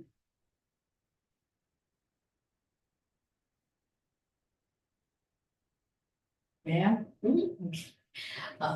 If I could recommend to the board your recommendation to go forward with our existing local board approved courses for use for the 24-25 academic school year. All right, for approval by the board. That was our first motion. If I could have. So Mr. Smith would need to Make make that that motion. motion. If you would recommend, it would be to your pleasure to recommend the approval Yeah, well, I don't have a problem with that. of the local board approved. Of course, for the I'll refer that up. Yeah, and she'll type it up. Thank you, Mrs. Motion to recommend to the full board the approval of the local board course. Listing for use in the 2024-2025 academic school year. And then these would be added to. Motion to recommend to the full board the approval of the local board course listing for use of the 2024-2025 academic school year. Yes, ma'am, because they had approved this last year for us. So that's motion is made by Mr. Smith. And second. Yeah, yes, ma'am. Thank you. And that's the, That would be, right, did that, right? Yes, sir. Right.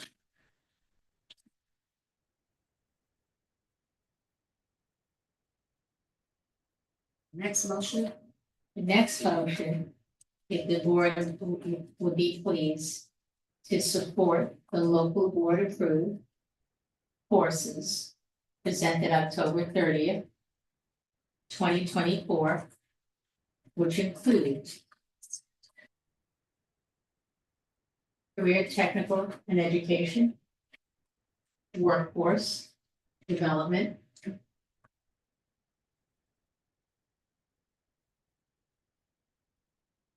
you know what? Motion to recommend to the full board the approval of the local, because you want to approve, you want to approve it, not support it. Approve it, yes, ma'am. the support to approve the local board courses presented October 30th, 2024, and then I'll list all the Yes, ones. ma'am, and support them all. Now, the one caveat with this is that these are to start to be utilized. I have academic use of the career technical education workforce development course second semester this year. Am I correct? That was your recommendation? Yes. Okay. So that should be a second, so should that be separate? Well, I'm gonna get one point of clarification. Are they looking at the semester schedule this year or next year? Next year? Yeah. Okay, so it'll be separate. Let's keep career technical education separate.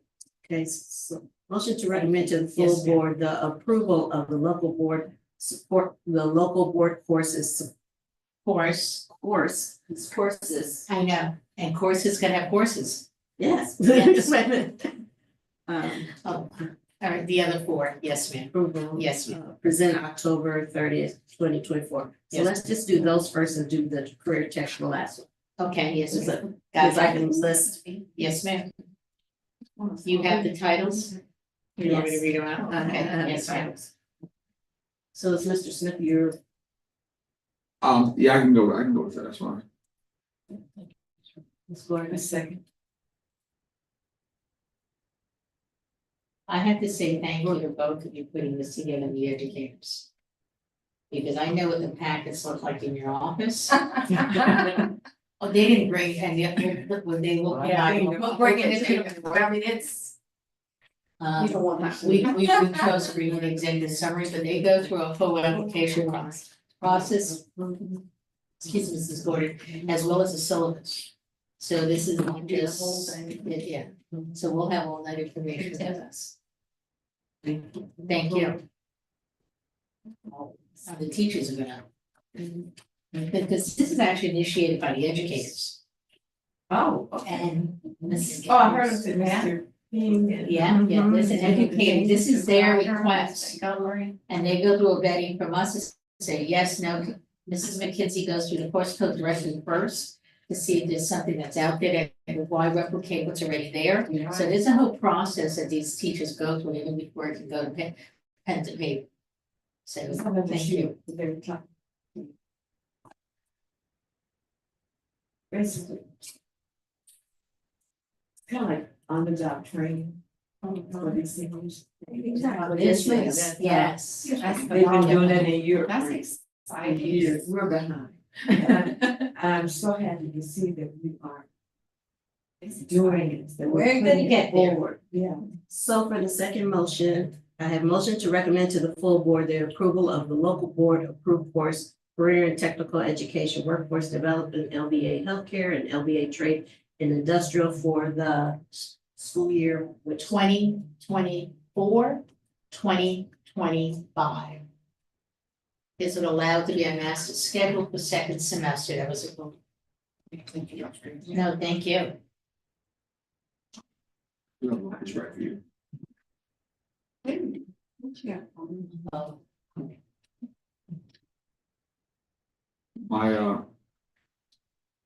You ready for me? Oh, I don't even ready to say. Yes, want to address that before we move to second. Yes. Well, not, in terms of this motion, I like to be very cognizant, because when you said it, I swear it was almost like you read my mind when you said this program was, almost like of last year, because my mind was scared, like, wait, didn't we just approve of something like this last year?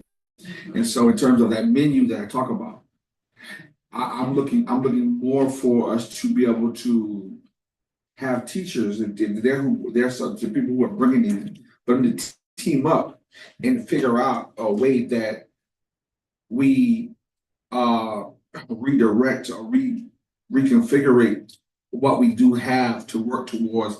It can serve both schools or both teachers versus coming up with new things and kind of new ideas, because leadership, to me, leadership is leadership. And student government is kind of different to me, because me myself, I was on student government. And student government at the high school, we ran different various things around not just class presidents, like actually we govern them, you know, every class, freshman class, sophomore class, everyone had their own presidents. But also, we would also, instead of, if you didn't want to go to your president, you could come to the student government body and address different things with us and anonymous and all of that. We did all those things, but to me, and then to me, that speaks leadership. So I'm looking to, in terms of not wanting to keep elevating, I mean, we're not wanting to enlarge in the menu that we have. I'm looking to start tying some of these things together and having teachers maybe from different schools work together. And I think that will also make us strong as a district, as a whole. Completely agree. Holistically. He's ahead of where we are right now, but you were right on it. I mean, that's really the difference with Battery Creek and May River is the Leader in Me program they use at Battery Creek. That's why this one was tailored just a little more specific. But you were thinking exactly when I said these, I have some, I'll be honest, that are deactivated right now that we're looking at. That's one of the things. Is this a replication? Because we only need one. Right. And then our schools are working together, our teachers are working together. So your thoughts are just ahead of where we were, but yeah, we are doing that work. Mrs. Smith, for another school It's people. fantastic. Use an LDA, all they have to do is update the syllabus. We have to give it approval, Mhm. right? We review to make sure that it keeps the essence of the course. So they make it to be their school, once we have an overall arching LBA set. So they can say, and I will say this, Ms. McKenzie makes magic, as so do you, Mrs. Gilbert, at drawing our educators together to do teamwork now. Right. They, you know, yeah, and isolation, yeah, they do a great job with that, so they're yeomen at it. So, And that you will approve. You all, you seconded and you all had discussion. Okay. All in favor? For this last? Oh, did we make that last move? We haven't made that motion, did we? I think we Yes, made. you did. Yes, you made the motion, I second the motion. You. The motion was with the name of the CTE. I thought we were doing her. You did that one, that was the first one you did. you said yes the second time, and you may have meant it the first. Yeah, I think we started talking Yeah. about. Right. Oh, okay. Oh, so she got that. Okay, well, it got passed. Okay, but yeah. Okay, That was the first one. that okay, you all okay, did. okay. The second one is Ms. Gilbert. Yeah, I agree. Thank you for that. Yes. Make sure I got my. Thank you, though. And so, Okay. yeah, so with that, I do want to turn the floor back over to Ms. McKenzie for your request for a presentation. Yes, ma'am. Well, not yet. You had a request for the visual performing arts program. You wanted some numbers as a, if I'm correct, as a committee. So I have a few slides rather quickly for you, and then we can have that discussion on you, Tracy. Yeah. Yes, ma'am. Thank you, Dr. Stratus. and board members. Apologize, ma'am. The visual and performing arts, as you know, are something I enjoy talking about, and Yes. it's something that is a consistent movement of growth, so there is that as well. I am not going to go through each one of the points on this with you, but I wanted you to have it as you look through it later, but I do want to point out some big things. On this first one, we have 7 schools that are arts in the basic curriculum schools. That's the 3rd highest number in the state. And we're a lot smaller than some of those other ones. I won't mention any big districts that are like maybe nearby that are 3 times our size. But they only have a couple more schools than we do. Our schools that really embrace teaching with the arts. So that's critical. We have 2 arts integrated schools, and we have 3 visual and performing arts school. I'm working on a 4th principal really hard right now. Because it needs to happen. But if you look down that we've provided, last year when I came to you, I said there were several things we wanted to do. We wanted to provide opportunities to students. And we wanted to make sure that we were providing rich professional development to our teachers. So last year alone, Beaufort County School District did 79 hours of professional development. But if you look down where it says Kennedy Center Partner Grant, which we have one of the oldest partnerships in the United States with the Kennedy Center, We also provided an additional 83 hours of professional development. And these are world-class level professional development coming in. So our teachers have been really responsive to some of the things we have done lately. You flip over on the next one, that's our visual arts. Now, I picked this picture on purpose, so I want y'all to look at it now because it's really pretty. Our assistant principal at Hilton Head High School entered this art piece in the state fair competition. He won their, I believe it was, hold on, I might get it right, their media specialist entered a crane. She won. One of their teachers entered a bear from her Alaska trip. She won, and we had a bunch of kids win. So I just had to include that. I mean, our art program's so good, we're starting to make our adults do the art. Anyway, we have 37 classes right now that are at a higher level. They're either at a level 3 or 4, or they're an honors class, or they're an AP art class. And this is just our visual arts. And we have 47 visual arts educators.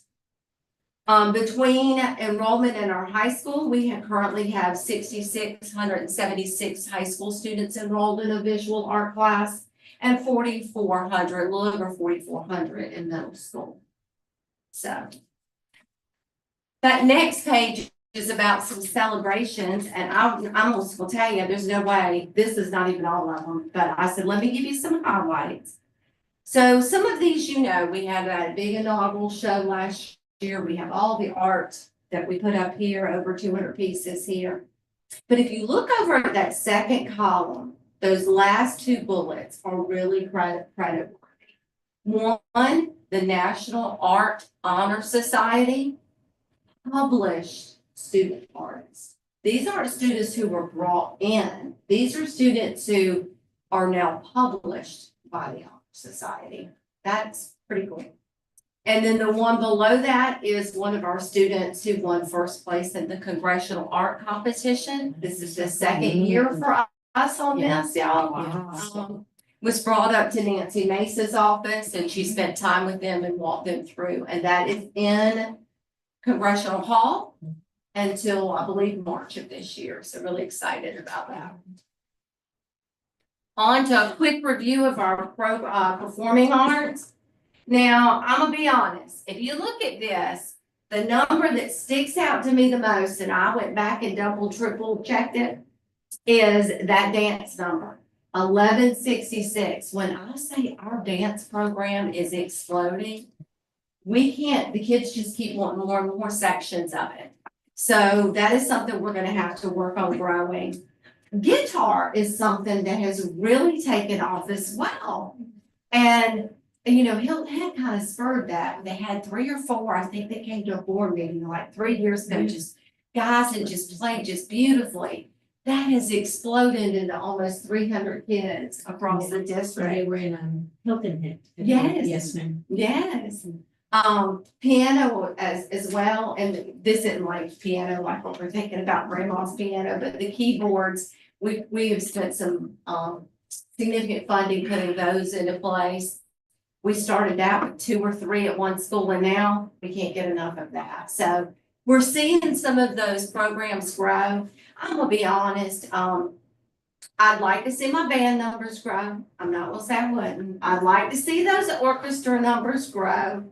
But one thing that I'm very proud of here in Beaufort County is we do a lot providing opportunities, and there's so much diversity and opportunity. So if you're a kid who's really into dance, we got you here in Beaufort County. If you're really into instrumental music, we got you.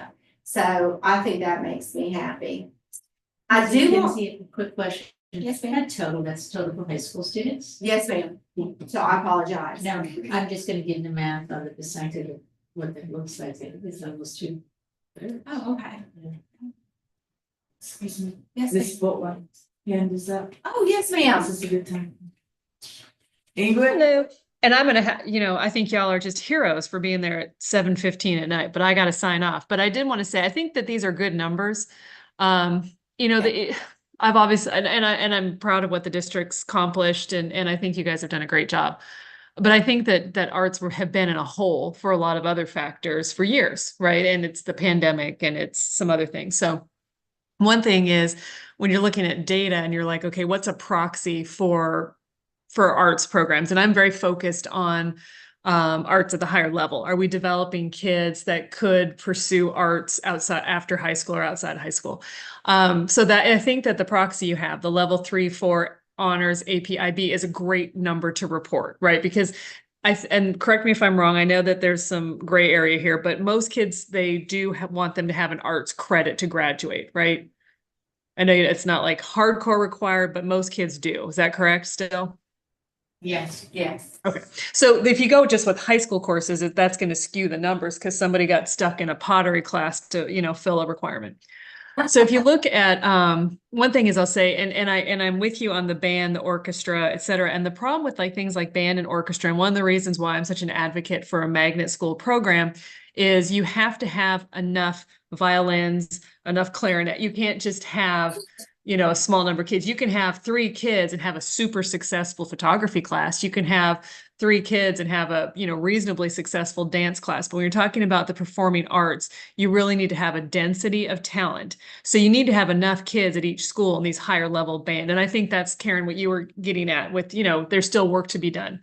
Personally, I feel, having been in that field for a while, that we're just not going to be able to get out of where we're at right now without consolidating our resources a little bit, whether that's 1 or 2 magnet schools, et cetera, because there's just not enough kids to go around. When you look at the number of courses, we have 20 courses over 6 high schools, which averages just slightly over 3 per school. And I'm sure, a school like May River would probably have more than a school at Whale Branch. I don't know that to be true, but just looking at the population.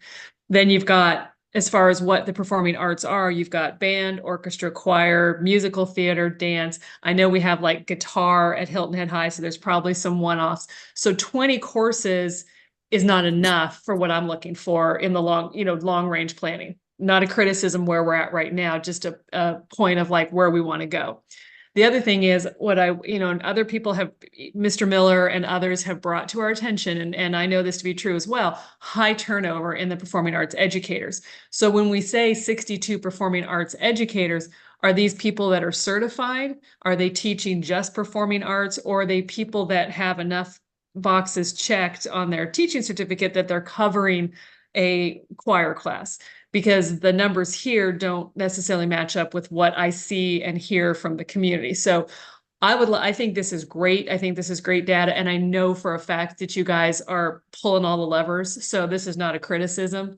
But again, I'm making my pitch for the fact that if we want to grow beyond where we're at significantly, I think we've got to consolidate those resources, especially in the higher level and especially in the performing. Even performing, I would think middle school and high school. If you could clump kids with an interest in theater and a talent for it, you could put on phenomenal plays that would attract, attention outside of the school itself. Because we used to have that, 20 years ago. So I'm going to check off of this meeting, but overall, these are great numbers. I'm looking forward to digging into it some more as we go forward. But that's kind of my takeaway from this first go.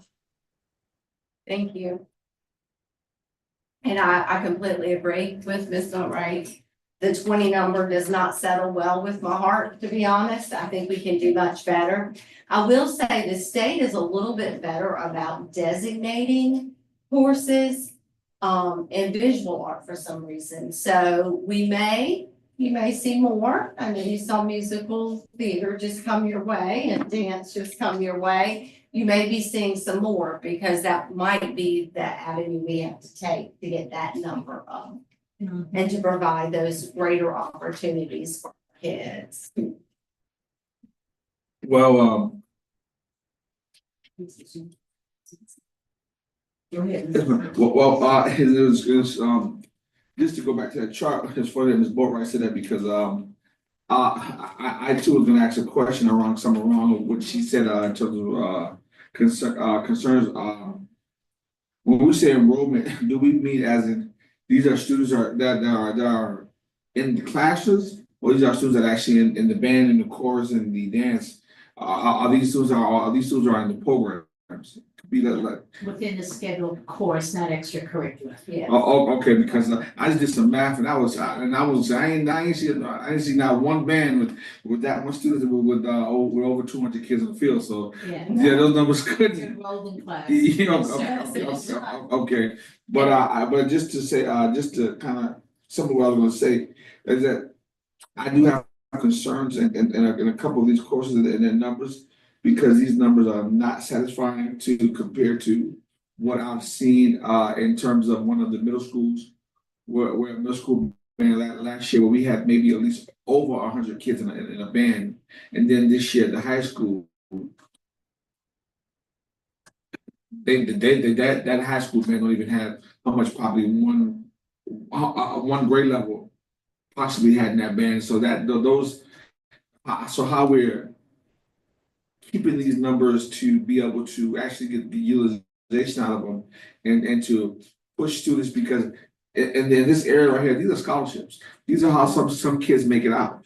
The same way how we put emphasis in sports, we have to put emphasis in these programs, because these are opportunities for some students to go to college, or some students to influence them to come out of the streets and come into the schools. And we have to start, I'm gonna start definitely, I'm going at every level, because these castings are becoming more and more. So I'm gonna be holding people accountable, because I wanna know how we're taking these numbers and how we're utilizing it to push our students forward, because we all have an ownership in this pie, and we have to make sure that we're doing what we can do to keep our students actively engaged in these activities that we're spending money for. I completely agree, and we are working on some stuff, and you're right. I mean, you were spot on when you said middle school and high school. I have 2 middle school bands that are over 200 students. But it's getting that follow through and trajectory. So we're looking at some creative things. Not quite ready to bring them up yet, especially not kind of my balls, but we'll get to the point when we have it a little bit tighter. Then we'll bring that forward, of course, for Dr. Stratus to approve, and then for y'all to ultimately hope I get it that far to approve it. Some things that we would like to do for pros, but you are spot on. I mean, spot on. Do you look at this next one? These are the things that our students have won recently, and I did get one last little quick edit last night before it went public. Is those top 2 bullet points happened yesterday.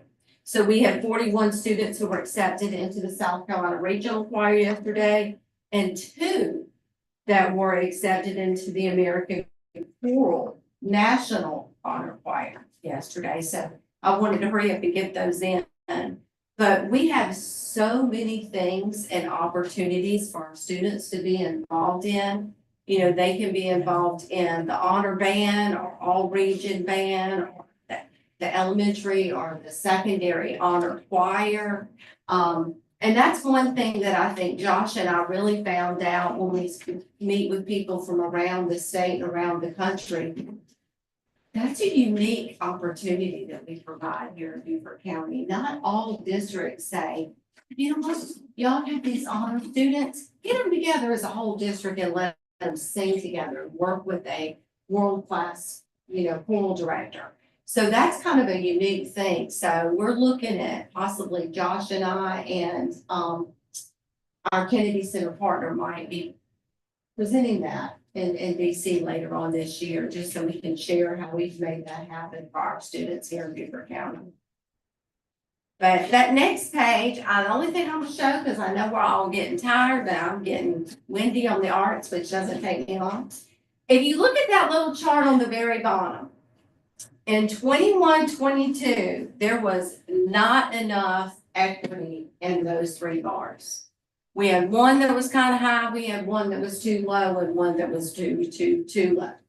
So we started saying, how can we get our numbers up across the board? We don't want to lose anybody, but we want to continue to pull in that potential. I'm happy to say that this really happened because of families in our community. We started sending out flyers, we started posting it, we started sending out little things on social media and all of that. So kept getting more and more. All of a sudden, a grandmother would see it and she would say, hey, I and my grandchild can do that. How do I go about getting them registered?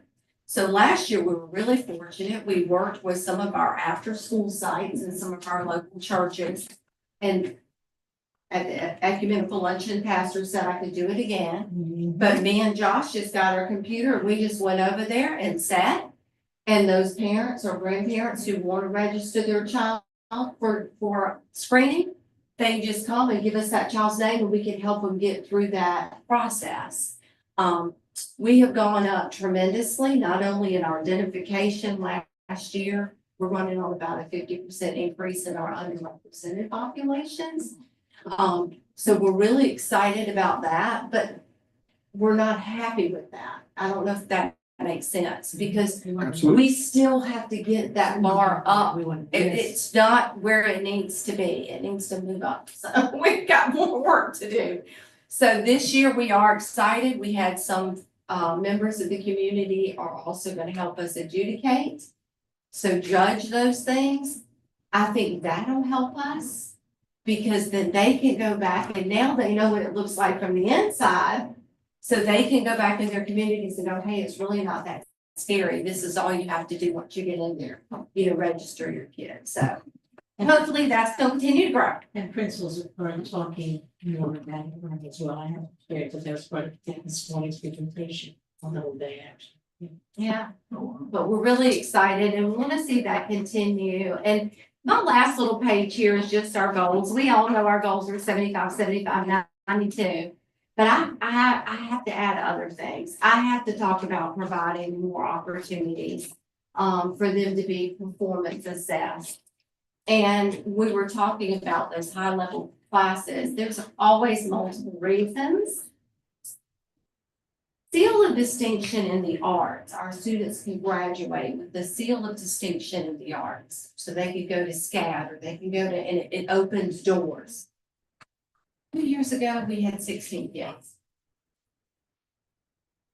Then we had, I think we had 34. Last year we had 93. Sounds like we're getting somewhere. I pulled the records. We have almost 500 kids that can get it. What are we doing? So where we were missing it was they didn't all have that performance assessment. So that's when I said, okay, you have to have your students' performance assessed. Oh, well, that's so much work. I'm like, be glad on the back end. So now our students are getting that performance assessment. So once I find out they have those 3 courses in arts, one in that honors level, and they've been assessed, I can say, hey, is this a kid that can get that specialization added to their graduation diploma? So Every kid, every day. got it. That's my saying. I said that earlier today. It's all about the meeting. So, thank you. So, thank you so much for listening. I could talk about the arts all night, but Thank you. we are moving forward in Beaufort County. Very important. Are we putting this as a presentation on the 12th or we just? I thought it was for the edification of this committee. Okay. Is that okay? So, y'all, Yeah, I'm just kind of like. Do you think that I would I think that we've had. Everybody will have access to it. They would all have it. Yeah, Right, they would right. all Look at it. But there was there was someone who was coming to our meetings and Yes, sir. I want to, Who was this? The gentleman, I Mr. believe, Miller? yes, Mr. and, James. and I always wish she was here today. I want to know that we do hear him and we are working towards to being what he's asking for. Because he has been a consistent person to our meetings, to board meetings, and he is speaking and his heart is urging for this. So even if we did maybe 2 slides in here that show those numbers and that we are working towards those. Would that please you, madam? We could do it at a committee. You do the 2 slides of your committee report. Because you're not bringing out either. That's not what you consider. So just 2. Yeah. 2 slides. Yes. He's gonna tell me what you do. Oh, no, I apologize, I mean. No, I don't want to just do this for Mr. Miller. I want this to be For the community. for the community. Because I don't. While I enjoy him coming and listening, Right, I don't want him to think that he has that, that kind of like power. I mean, not power, but right, I think what he's saying, because I even met with the team on some of the things that he said, because I didn't know the answers to. right. But I wanna make sure that we give him good information and the reasons that we're doing it, so that, you know, it doesn't educate, it is informative for everyone that's listening. And that he brought it up, that's good. But I just don't want us to start that where next time someone comes up, and we've got to do this. Well, maybe I think that Mr. Name as well, and I think that maybe, well, if not, I think a brief update of this right here, because like she said, we're not doing the OE, so I think a brief update of the arts is what the community initially, not just that one person, Now, that's but I think he's, huh? I'm like, actually.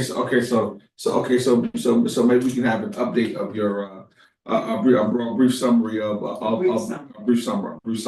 No more than one slide.